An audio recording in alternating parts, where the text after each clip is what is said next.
Abbaan Faaximaa namicha fe'ee osoo deemutti jiru namoonni biroo karaa irra dhaabbatanii harka dura qaban. Abbaan Faaximaatis gara namicha fe'ee garagaluun namoonni kunniin illee rooba keessatti rakkachaa jiran kanaafuu isaan illee feenee haa deemnu jedhee gaafate. Namichis hayyee haa ta'u fe'uu maa rakkoon qabu jedhee walii gale. Kana booda namoonni hedduu wal jalaa siqanii akka seenan godhee deemsa isaa itti fufe. Namoota hundaa nagayaan fe'ee ganda isaaniitiin gahe. Nama taaksii isaa irraa bu'u hundaa mallaqa irraa hin fuudhu.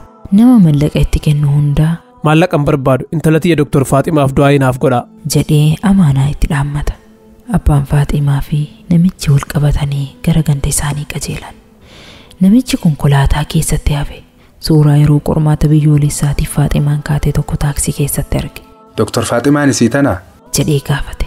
Abbaan Faaximaatis eeyyen intalatiyya Dr. Faaximaadha jedhee deebiseef.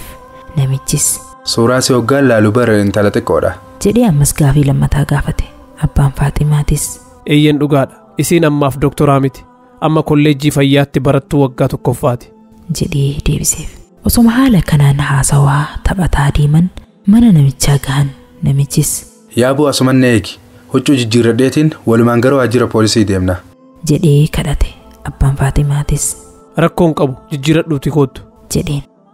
Namichi saffisaan gara manaa ol seene. Akkuma ol seeneen na dhaqqabaa jedhee iyyuu eegale. Abbaan Faaximaa saffisaan fiigee mana ol seene.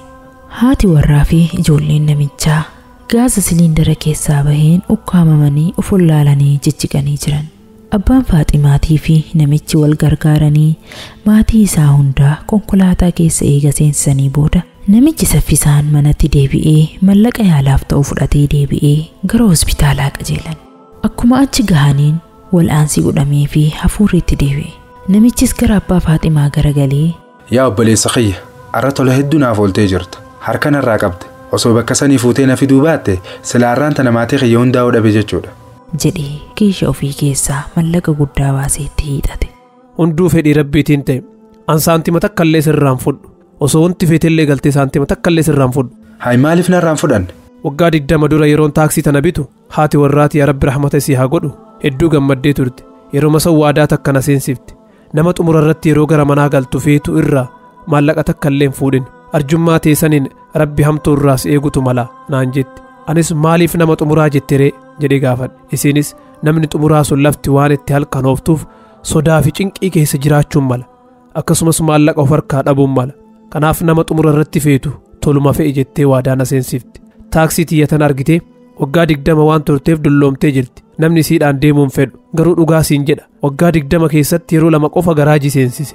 Yaa Allah ati nama gaariidha mee maqaa kee guutuu naaf himi eega maallaqa narraa fudhachuu diddee hiriyyaa gaarii waliif taanaawi. Ahmad Ismaa'il jedhama. Intalti teeta suuraa irraa san maqaan sii Faaximaadhaa mi? Eeyyen. Faaximaa malee ijoollee biraa ni qabdaa? Lakkin qabu. Mana kiyya harkitee jirtaa mi? Kanaafuu intala teetii wajjin kootaatiin nu ziyaaraa. Inshaallah dhufnee isin ilaalla.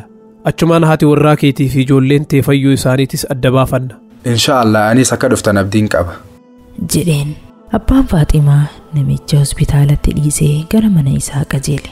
Namni tokkollee karaa irraa hin mul'atu. Kophaa isaa taaksii oofaa deemsa isaa itti fufe.